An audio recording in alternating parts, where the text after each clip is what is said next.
Who is Ayush Gaur?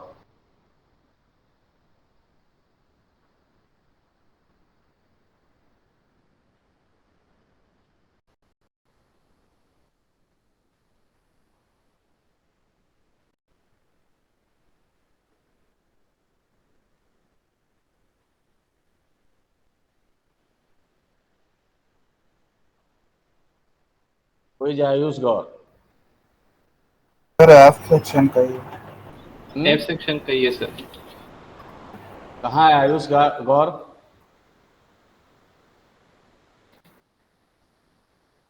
Ayush गौर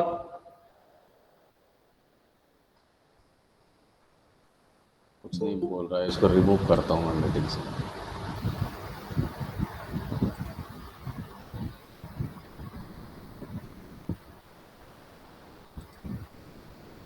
बोल ही नहीं रहा हो तो क्या मतलब। चलिए, क्या पढ़ रहे थे हम लोग लास्ट लेक्चर में, बताइए।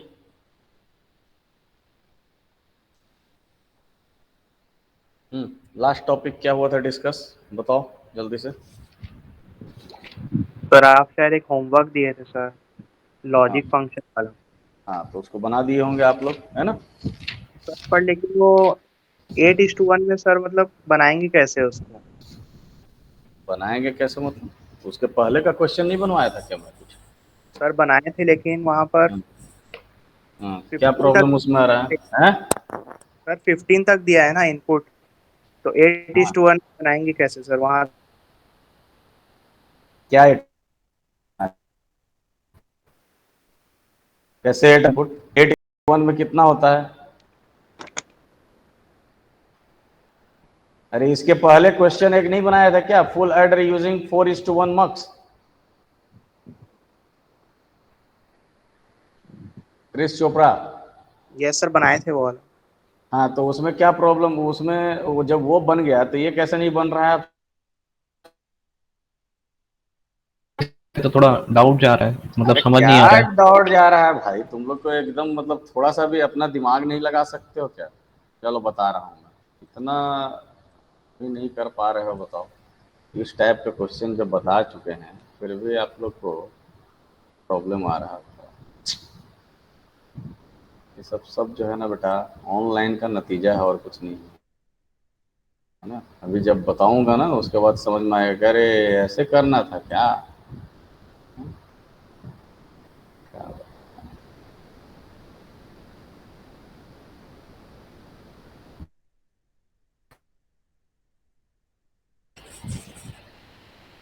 y is equal to sigma m, यही था फंक्शन दिया हुआ, यस और नो? ये सर। हाँ, आपको बनाना क्या है, 8:1 मल्टीप्लेक्सर का बनाना है। 8:1 मल्टीप्लेक्सर में आपके 3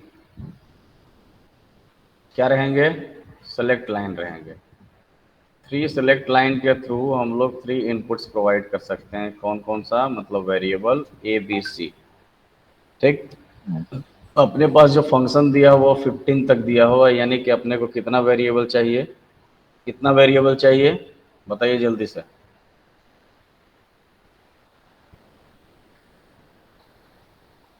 कितना वेरिएबल चाहिए इस क्वेश्चन को सॉल्व करने के लिए?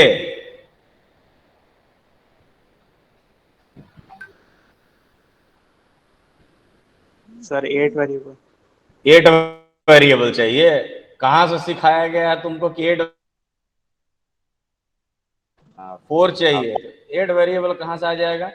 4 वेरिएबल चाहिए। 4 वेरिएबल में 3 वेरिएबल्स तो आप सप्लाई कर रहे हो यहाँ S0 S1 S2 से बटा एक वेरिएबल में 4:1 मल्टीप्लेक्सर का इम्प्लीमेंट कर रहे थे, तो मल्टीप्लेक्सर में 2 सेलेक्ट लाइन थे, 2 सेलेक्ट दे दिया, एक और डिवाइड कर दिया और बाकी बचा। हम लोग क्या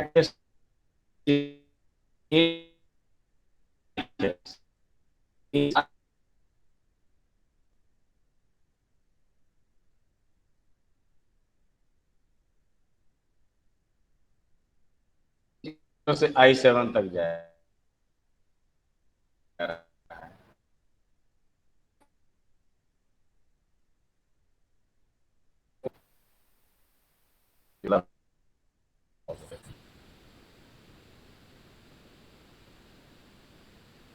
नहीं करना, जो आप भी अगर नहीं बना पा रहे हो तो फिर nothing can be done. I4 I5 I6 I7, यहाँ कितना लिखूं?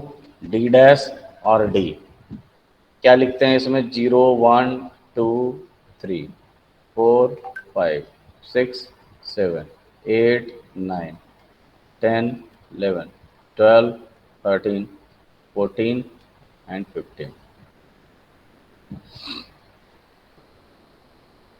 कौन कौन से मिन टर्म्स है? 0 1 2 3, 0 1 2 3 4 10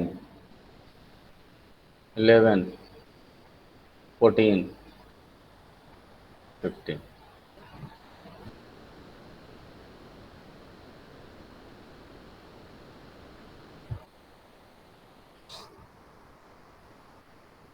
दोनों चूंकि गोला लगा दिया है इसलिए 1 हो जाएगा, यहाँ भी 1 हो जाएगा, यहाँ क्या हो जाएगा? D डैश हो जाएगा, यहाँ क्या हो जाएगा? 0, यहाँ भी 0, यहाँ 1, यहाँ 0, यहाँ 1।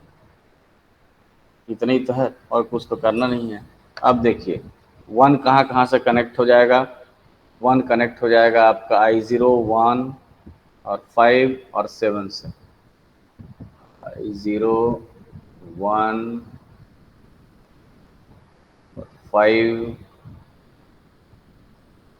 ये 5 है और ये 7 से कनेक्ट हो गया। ये आपका 1 चला जाएगा। ग्राउंड किसको करना है? 3 4 और 6 को ग्राउंड कर देना है। 3 4 6 को ग्राउंड करना है ना? 3 4 6 है ना? 3 4 और 6, तो ये 3 हो गया, ये 4 हो गया और ये आपका 6 हो गया। 3 4 6,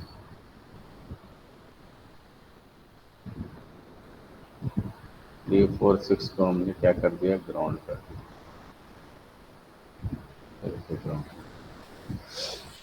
उसके बाद D डैश कहाँ से जाएगा? एक जो बचा है वो D डैश हो जाएगा। कौन सा है D डैश? आपका I2 से D डैश प्रोवाइड करा, D डैश हो गया। अब बताइए कहाँ पे नहीं समझ में आया? समझ में आया कि नहीं समझ में आया? यस और no? 8:1 marks, output will be Y. बोलिए क्रिस चोपड़ा, समझ में आया कि नहीं? यस सर, आ गया। क्या है इसमें प्रॉब्लम था भाई बताओ, तो मेरे को समझ में नहीं आ रहा। क्या है इसमें नया चीज मैंने बताया? जो पिछला था वही। क्या कंफ्यूजन इसमें हो गया था? तब तो मेरे को समझ में आया तुम लोग का कंफ्यूजन का लेवल क्या है, वही तो पता होना चाहिए। कंफ्यूजन का लेवल क्या है? क्या कंफ्यूजन इसमें था बेटा? सर वहाँ पे वो 15 तक दिया हुआ था ना, तो सर वो डाउट आ रहा था कि मतलब इसको 3 में कन्वर्ट कैसे करते हैं 7 तक। 7 तक कैसे कन्वर्ट करना था इसमें? 15 तक लिखा हो तो 0 1 2 नंबरिंग नहीं पता था क्या इसके पहले? 0 1 2 नंबरिंग करते हैं, हैं? यस। चलिए ठीक है, हो गया ये कंप्लीट?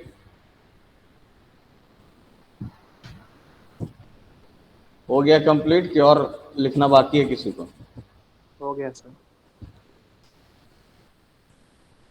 ठीक है, चलिए अब हम लोग नेक्स्ट यूनिट स्टार्ट करेंगे, यूनिट नंबर 4। ठीक है,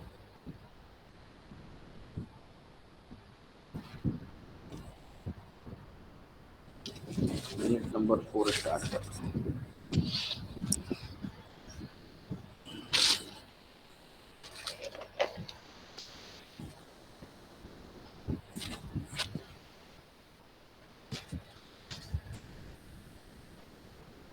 यूनिट नंबर 1 आप पढ़ चुके हैं, यूनिट नंबर 2 भी पढ़ चुके हैं, यूनिट नंबर 3 पढ़ चुके हैं। अब हम लोग यूनिट नंबर 4 डायरेक्ट स्टार्ट करते हैं।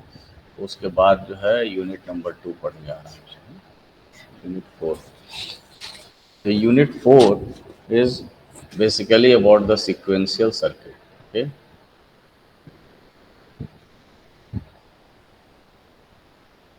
sequential circuits.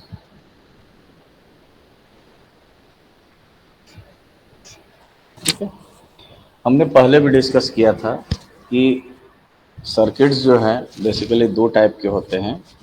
एक होता है कॉम्बिनेशनल सर्किट्स और दूसरा होता है सीक्वेंशियल सर्किट्स।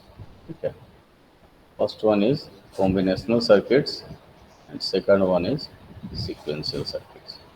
ओके, तो दोनों में क्या डिफरेंस होता है ना? अभी आप लोग नोट मत कुछ करना, ठीक है, आप स्पेस छोड़ देना, मैं यहाँ से फोटो खींच करके भेज दूंगा, उसी को आप यहाँ पे लिखना। ठीक है, तो नोट्स कॉपी में अभी कुछ भी मत लिखो, बस देखते जाओ, है ना? जो मैं बोलते जाता हूँ उसको आप देखते जाओ और 2 पेज आप छोड़ देना। ठीक है, 2 पेज आप छोड़ देना, वो दोनों पेज में मैं जो यहाँ से भेजूंगा फोटो खींच करके, उसको आप लोग नोट कर लेना। ठीक है, तो देखिए कॉम्बिनेशनल सर्किट्स में मैंने बताया था कि एक ऐसा लॉजिक सर्किट्स होता है जिसमें आउटपुट जो है वो डिपेंड करता है केवल इनपुट के ऊपर। ठीक है, मीन्स जो भी हमने इनपुट दिया उसके अकॉर्डिंग आउटपुट चेंज होगा। ठीक, इसमें किसी भी प्रकार का कोई मेमोरी एलिमेंट नहीं रहता है available, right? But in case of sequential circuit क्या होता है कि sequential circuit is a combination of combinational circuit. मैंने पहले भी पढ़ाया था, जब कॉम्बिनेशनल सर्किट्स पढ़ा रहा था उस समय, combinational circuits plus memory element इसमें। ठीक है, मेमोरी एलिमेंट होता है, मेमोरी एलिमेंट होता है। ठीक, यानी इस केस में क्या होता है कि output not only depends upon the present input but it also depends upon the past history of inputs. Past history of input का मतलब क्या होता है कि मैंने एक डायग्राम बनाया था कि जैसे ये है आपका combinational circuit, combinational circuit CC हमने लिख दिया, और एक मेमोरी एलिमेंट होता है एमई मैंने लिख दिया सपोज दैट। ठीक, यहाँ पे हम इनपुट प्रोवाइड करेंगे, यहाँ आउटपुट आएगा, ये हमारा इनपुट है और ये आपका आउटपुट है, और आउटपुट के साथ साथ उसमें कुछ भी और जनरेट होता है आउटपुट, जो हम मेमोरी एलिमेंट में क्या करते हैं, स्टोर करके रखते हैं। एंड दिस मेमोरी एलिमेंट में जो भी वैल्यू स्टोर्ड रहता है वो हमारा as a input this combinational circuit में पहुंचेगा, है ना? और फिर जो हमने इनपुट एक प्रोवाइड किया ये और मेमोरी एलिमेंट का आउटपुट दोनों एज ए इनपुट इस कॉम्बिनेशनल सर्किट के पास जाएगा और उसके अकॉर्डिंग आउटपुट जनरेट होगा। तो this type of circuit is called sequential circuit. ठीक, तो हाँ बोलिए। सर जो आपने एक्सप्लेन किया था फुल एडर का सर्किट डायग्राम, सर उसको हम एक सीक्वेंशियल सर्किट बोल सकते हैं? नहीं, इतना सारा रामायण खत्म हो गया बेटा। पूरा कॉम्बिनेशनल सर्किट में फुल एडर होता है। कॉम्बिनेशनल सर्किट का ही एग्जांपल मैंने बताया था, full adder, half subtractor, full subtractor. तो सीक्वेंशियल में कैसे हो जाएगा बेटा? फुल एडर में मेमोरी एलिमेंट कहाँ होता है बताओ? फुल एडर में मेमोरी एलिमेंट कहाँ होता है बताओ? होता है क्या? कुछ तो बोलो। सर मुझे एक्चुअली ये इसलिए लगा क्योंकि उसमें रजिस्टर्स का यूज हुआ था, इसीलिए। कहाँ रजिस्टर का यूज हुआ है? किस में रजिस्टर यूज हुआ बेटा?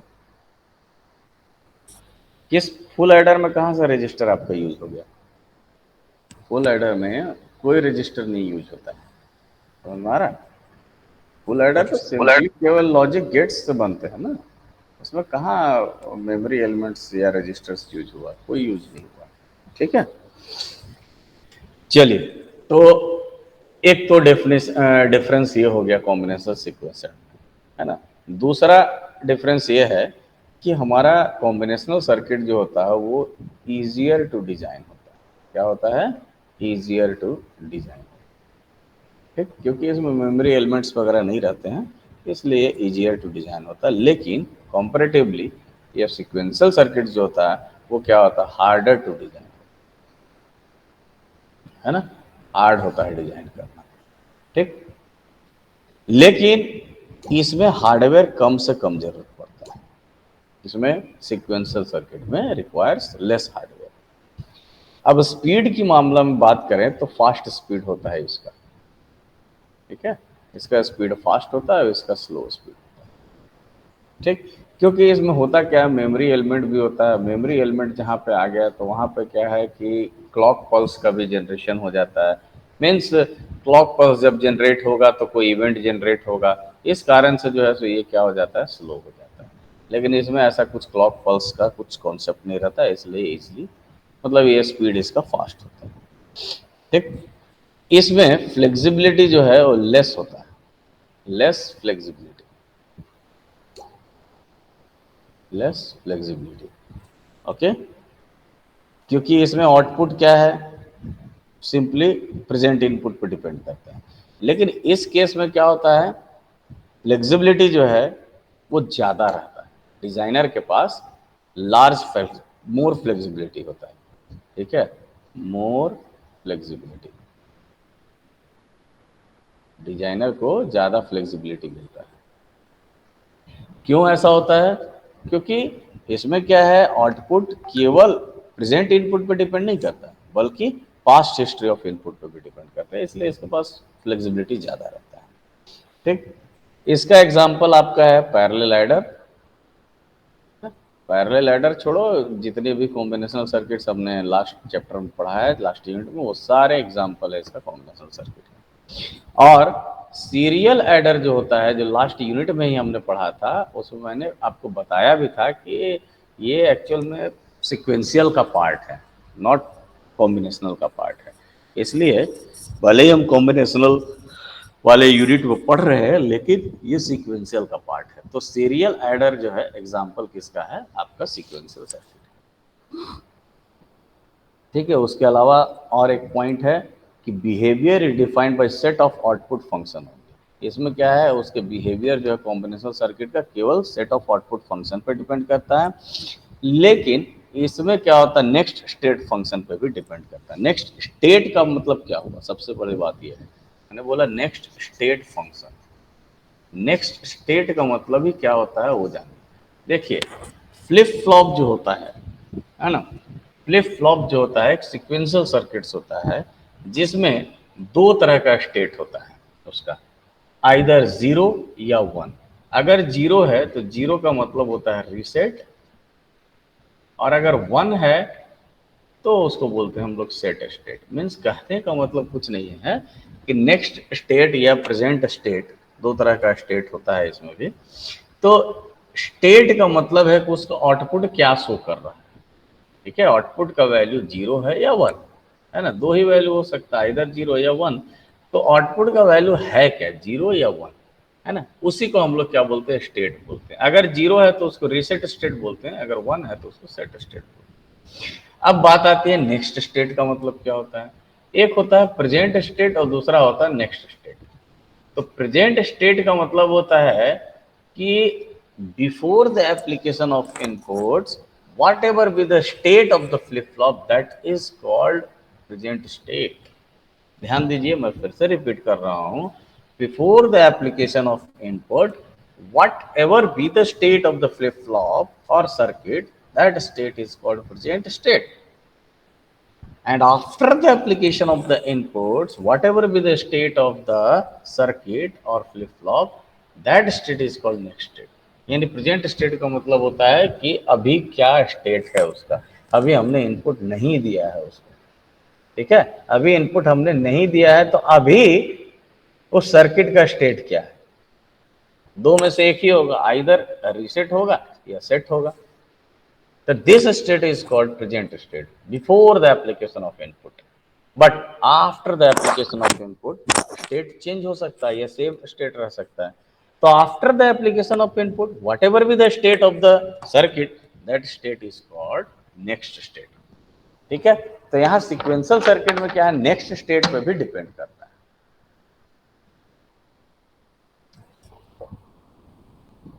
क्यों नेक्स्ट स्टेट पर डिपेंड करता है, क्योंकि यहां भी बैठा हुआ है, मेमोरी एलिमेंट में क्या है, जो स्टेट है उसको स्टोर करके यहां रखे हुए हैं। तो हमारा सीक्वेंशियल में क्या होता है, ये output not only depends upon this but it also depend upon this, है ना, वही ये बताना चाह रहा है।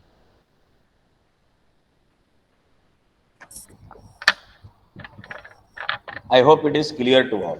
ओके, नाउ अब बात आती है कि सीक्वेंशियल सर्किट्स जो होते हैं वो बेसिकली दो टाइप के होते हैं। सीक्वेंशियल सर्किट्स ये दो टाइप के होते हैं, एक होता है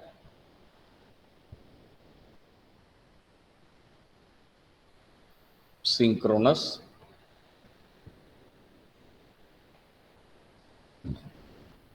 अभी भी आप कुछ मत लिखिए, है ना, मैं इसका भी भेजने वाला हूं, इसीलिए मैंने बोला दो पेज, एक पेज में ये अभी कॉम्बिनेशनल और सीक्वेंशियल का डिफरेंस, और दूसरा पेज में सिंक्रोनस और एसिंक्रोनस का डिफरेंस, उसको मैं भेजूंगा तो आप लोग नोट कर लीजिएगा। सिंक्रोनस एंड एसिंक्रोनस, ठीक है, ये दो तरह के सीक्वेंशियल सर्किट होते हैं, आइदर सिंक्रोनस या एसिंक्रोनस। देखिए नाम से ही लग रहा है सिंक्रोनस, सिंक्रोनस मतलब यानी सिंक्रोनाइजेशन यहाँ पे कुछ होगा। क्या सिंक्रोनाइजेशन होगा, तो बेसिकली सिंक्रोनाइजेशन होता है इनपुट के और आउटपुट के बीच में, मीन्स हमने इनपुट दिया उसके अकॉर्डिंग आउटपुट आएगा, लेकिन उसमें सिंक्रोनाइज करने वाला कोई एक और होना चाहिए। जैसे आपका 12 ओ क्लॉक हुआ, तो 12 ओ क्लॉक जैसे ही हुआ आप कनेक्टेड हो गए, आपको जो लिंक भेजा गया उससे मैं भी कनेक्टेड हो गया, ठीक है। तो एक कहीं ना कहीं एक चीज था जो ब्रिज का काम कर रहा था हमारे बीच और आपके बीच में, दैट इज कॉल्ड क्लॉक, उसको क्लॉक बोलते हैं। क्लॉक ही आपको बताया कि 12 बज गया है, मुझे बताया कि 12 बज गया है, अब आप ज्वाइन कीजिए। यानी सिंक्रोनिज्म लाने के लिए क्लॉक एक अहम भूमिका अदा करता है, it plays a vital role for the synchronization. तो in case of digital circuits और sequential circuit, basically clock plays an important role for the synchronization between input and output. Okay, so we can say that synchronous means clocked flip flop. Synchronous को क्या बोलते हैं, clogged flip flop, flip flop F हम लिख रहे हैं। Flip flop क्या होता है उसको आगे हम लोग डिस्कस करेंगे अभी। और ये जो है एसिंक्रोनस में ऐसा कोई कॉन्सेप्ट नहीं होता, एसिंक्रोनस में कोई कॉन्सेप्ट नहीं होता है। आपको जब मन है मेरा लेक्चर ज्वाइन करिए, जब मन है छोड़ दीजिए, ऐसा कुछ भी क्लॉक पर डिपेंडेंट नहीं है। जैसे मैं लेक्चर ले रहा हूँ 12 से 1, तो कितने लोग जो है सब 12:15 में ज्वाइन किए हैं, उनको कोई मतलब नहीं है कितना टाइम हुआ है, उनको clock, he is not clock dependent और she is not clock dependent, right. तो ऐसे लोग जो है एसिंक्रोनस में आ जाते हैं, मीन्स ऐसा सर्किट जिसमें क्लॉक पर कोई डिपेंडेंसी नहीं हो, that is called asynchronous sequential circuit. Okay, so we can say it as unclocked flip flop, unclocked flip flop. या इसको टाइम डिले एलिमेंट भी बोलते हैं। टाइम डिले एलिमेंट, अब देखिए नाम से ही पता चल रहा है, टाइम डिले एलिमेंट। ओके, अच्छा, सिंक्रोनाइजेशन किसके द्वारा होगा? क्लॉक के द्वारा होगा, और यहाँ तो सिंक्रोनाइजेशन का कोई बात ही नहीं है, सो नो सिंक्रोनाइजेशन। ठीक है, इसलिए इसमें केवल क्या है कि combinational circuit with feedback. Feedback मतलब जो पीछे से आता है, मैंने जो अभी डायग्राम बनाया था इसमें, ये वाला है ना, combinational circuit with this feedback, that is asynchronous. इसके अलावा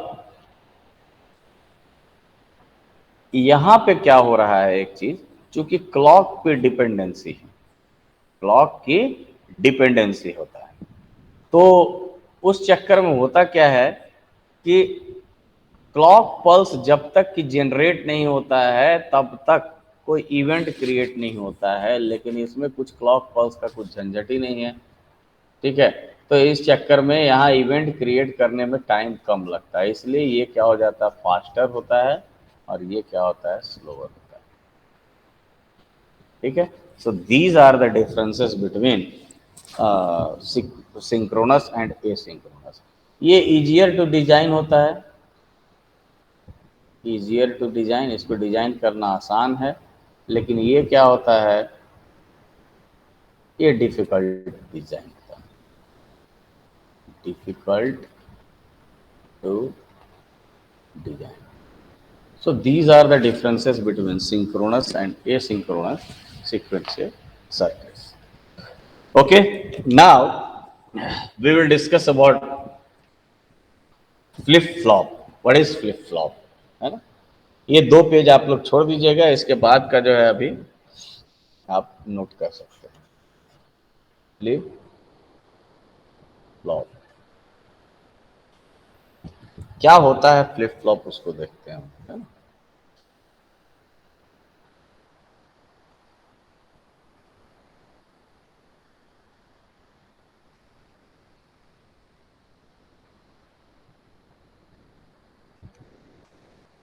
flip flop, we have more than one inputs in case of flip flop, but only 2 output, Q and Q bar. Q and Q bar. Q is called normal output and Q bar is called inverted.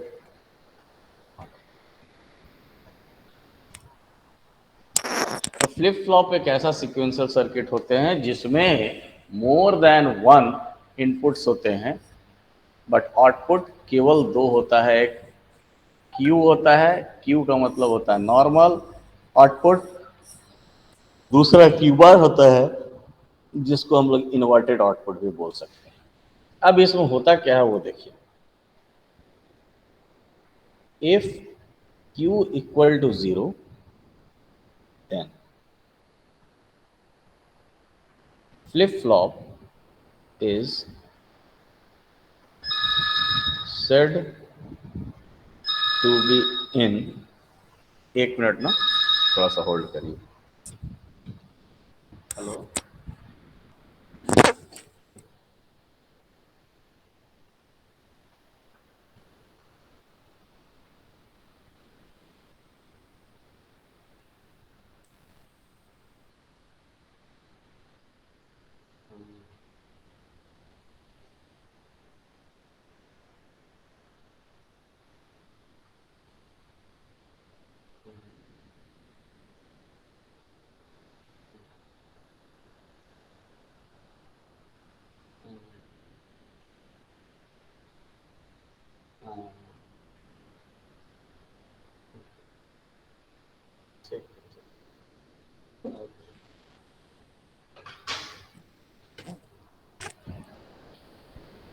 if Q equal to 0 then flip flop is said to be in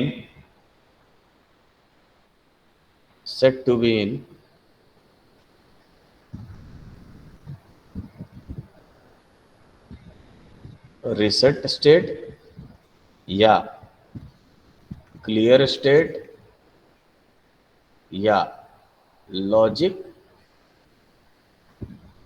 zero state या logic low state भी बोल सकते हैं, logic low state. अगर Q का value 0 है तो similarly if Q is equal to 1 then flip flop is said to be in set state, logic 1 state and logic high state। तो मैंने इसके जस्ट पहले भी ये मैटर डिस्कस किया था कि फ्लिप फ्लॉप में जो है दो स्टेट होता है, आइदर सेट या रीसेट, है ना। तो एक्चुअल में Q का वैल्यू डिटरमिन करता है कि इसका स्टेट क्या है। Q का वैल्यू अगर 0 है तो ये रीसेट स्टेट कहलाएगा या क्लियर स्टेट कहलाएगा, लॉजिक जीरो स्टेट भी बोल सकते हैं, लॉजिक लो स्टेट भी बोल सकते हैं। ओके, ऑब्वियसली अगर इसका वैल्यू 0 है तो ये जो है हमारा लॉजिक लो स्टेट तो रहेगा ही, लॉजिक जीरो स्टेट भी रहेगा ही, लेकिन रीसेट और क्लियर फर्स्ट टाइम आप सुन रहे होंगे तो इसको हम रीसेट और क्लियर स्टेट बोल सकते हैं। Similarly if Q is equal to 1 तो क्या हो जाएगा, लॉजिक 1 स्टेट रहेगा ही, है ना, लॉजिक हाई स्टेट रहेगा ही, एक अपने को सेट स्टेट ध्यान रखना। ओके, अब Q का वैल्यू अगर 0 है तो Q bar is equal to 1, obviously है ना, क्योंकि इन्वर्टेड है। तो Q इज इक्वल टू 0 तो Q bar is equal to 1। Okay, and if Q is equal to 1 then Q bar is equal to 0 because Q bar is inverted odd। okay, अब question ये उठता है कि अभी हम लोगों ने कुछ देर पहले ये भी सुना था कि अपना जो फ्लिप फ्लॉप होता है वो मेमोरी एलिमेंट की तरह यूज होता है। ठीक, तो आपको क्वेश्चन पूछा जा सकता है कि how can you say that this flip flop can be used as a memory element। okay, तो कैसे, क्यों होता है, या क्या लॉजिक है उसमें। एक्चुअल में क्या होता है कि फ्लिप फ्लॉप भी लॉजिक गेट से ही बने हुए होते हैं। फ्लिप फ्लॉप भी जो है वो लॉजिक गेट से बने हुए होते हैं और वो गेट्स इस तरह से अरेंज्ड होते हैं कि वो आउटपुट को होल्ड करके रखता है। जैसे सपोज दैट आपने कोई एक्सपेरिमेंट लैब में किया, ठीक, और आपने जो लास्ट इनपुट दिया था उस फ्लिप फ्लॉप में वो ऐसा है कि आउटपुट जो है सो 1 आ रहा था, यानी कि वो सेट स्टेट में था, और आप जो है लैब से निकल गए। अब वो दूसरे दिन आप फिर से आते हैं और वो फ्लिप फ्लॉप, वही फ्लिप फ्लॉप अगर आपको दिया जाता है तो वो फ्लिप फ्लॉप किस मोड में रहेगा, सेट मोड में ही रहेगा, सेट स्टेट में ही रहेगा, ना कि रीसेट हो जाएगा। जबकि आप अगर किसी भी कॉम्बिनेशनल सर्किट के कोई एक्सपेरिमेंट्स कर रहे हैं तो वो क्या है, रीसेट मोड में चला जाएगा, यानी उसका आउटपुट 0 हो जाएगा। जब आप एक्सपेरिमेंट कर लेंगे और नेक्स्ट डे जाएंगे तो भी आपको वो मिलेगा रीसेट स्टेट। लेकिन सीक्वेंशियल के केस में अगर सेट स्टेट में आप छोड़ के आए तो सेट स्टेट में ही रहेगा, और रीसेट में छोड़ के आए तो रीसेट ही रहेगा। इट मीन्स दैट कि मतलब हमारा आउटपुट जो है वो चेंज नहीं होता है, तब तक चेंज नहीं होता है जब तक कि हम फिर से कोई इनपुट प्रोवाइड नहीं करते। वो आउटपुट को होल्ड करके रखता है। समझ में आ रहा है? इसी कारण से इस फ्लिप फ्लॉप को हम लोग मेमोरी एलिमेंट के रूप में यूज करते हैं। ओके, तो ये है मेन लॉजिक इसके पीछे। मीन्स आउटपुट पल्स जब तब तक जो है सो वो उसी स्टेट में रहेगा जब तक कि हम नेक्स्ट इनपुट कोई प्रोवाइड नहीं करते। तो मेमोरी एलिमेंट का मतलब ही क्या है, तो होल्ड करके रखना आउटपुट। तो वो होल्ड करके तब तक रखेगा जब तक कि नेक्स्ट इनपुट हम प्रोवाइड नहीं कर देते। यही है कॉन्सेप्ट आपका फ्लिप फ्लॉप का मेमोरी कैरेक्टरिस्टिक्स। ओके, इसके बारे में भी लगभग आप आधा पेज छोड़ दीजिए। आधा पेज आप छोड़ दीजिएगा, इसको मैं भेजूंगा, है ना, तो आप इसके बारे में थोड़ा सा लिख लेंगे, ठीक है। अभी हम लोग कुछ पॉइंट्स और डिस्कस करते हैं।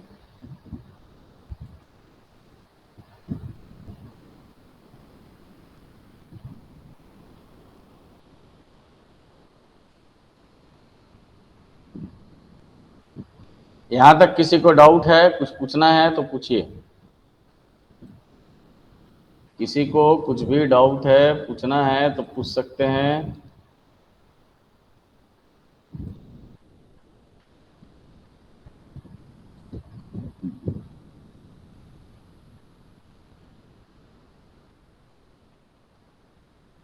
किसी को कुछ नहीं पूछना है।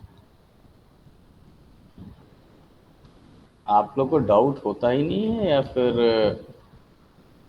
रहते ही नहीं हो यहाँ पे? सर समझ में आ रहा है, इसलिए कोई डाउट नहीं है सर अभी। वाह, बहुत अच्छा है। इसका मतलब मैं बहुत अच्छा पढ़ा रहा हूँ, तब मुझे खुशी है यस सर। कि मैं बहुत अच्छा पढ़ा रहा हूँ, इसीलिए आप लोग को कोई डाउट नहीं हो रहा है ना।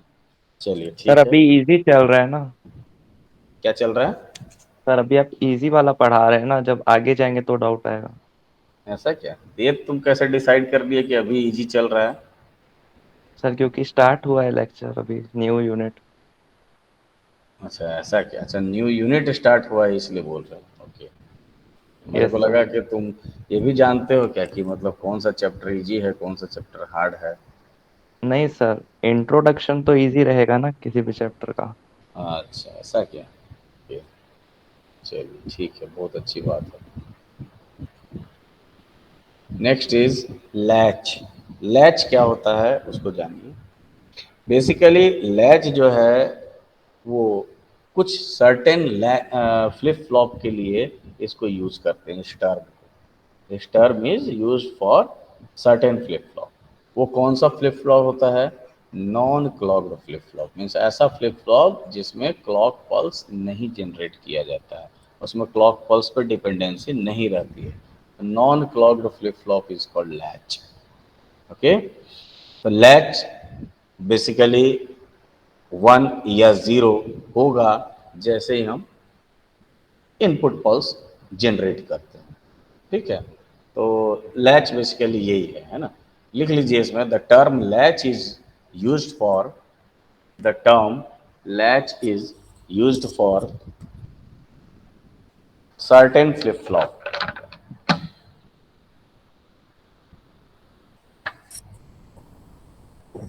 It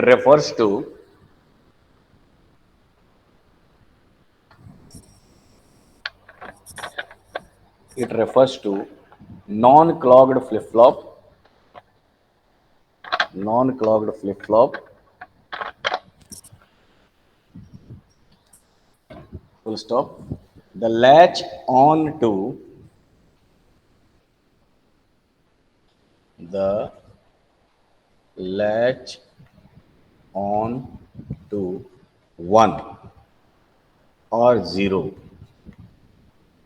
on to 1 or 0 immediately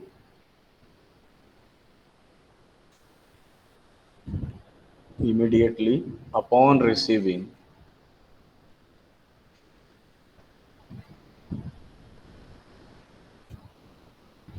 the input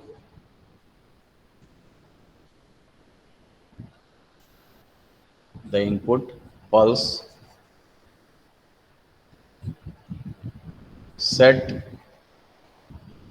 और सेट को SET कैपिटल में लिखिए, सेट और रीसेट।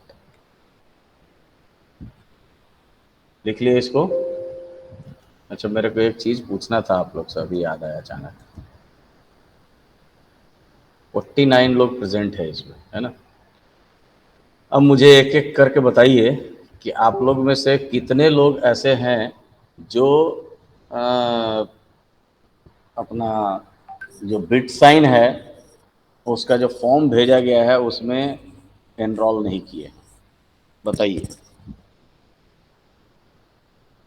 सर किसमें? बिट साइन का जो फॉर्म आप लोग को भेजा गया है ग्रुप मेल में, उसमें से कितने लोगों ने नहीं फिलअप किया है जो अभी यहाँ पर प्रेजेंट है? सर एक फॉर्म व्हाट्सएप में भी एक सर ने भेजा था ना बिटशाइन के रिगार्डिंग, हाँ, सर उसमें किए हैं, मेल वाले में नहीं किए हैं। जो ग्रुप में आया था ऑफिशियल उसमें किए ये हैं। सिर्फ ग्रुप में किए हैं।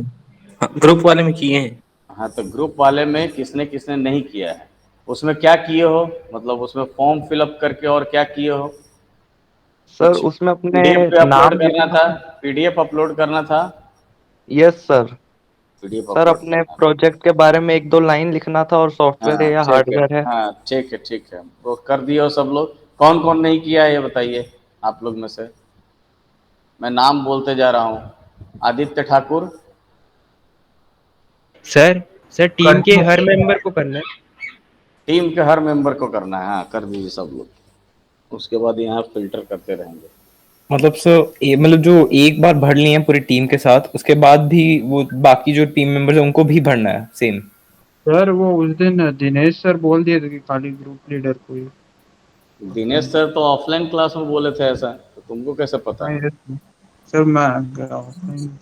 हैं? जितना ग्रुप में सर एक जन पूर्व ऑफलाइन सबका भर वाला। दिया एक ही फॉर्म में, जब सबका नाम लिखना था तो अलग मैं से सबको और भरना पड़ेगा। चलो ठीक है, ग्रुप मेंबर्स मतलब सब लोग भरे या ना भरे, लेकिन ग्रुप लीडर भरे हैं कि नहीं ये मैं जानना चाह रहा हूँ। कोई ऐसा यस है, सर, भर देंगे। कोई ऐसा है जो नहीं भरे हैं?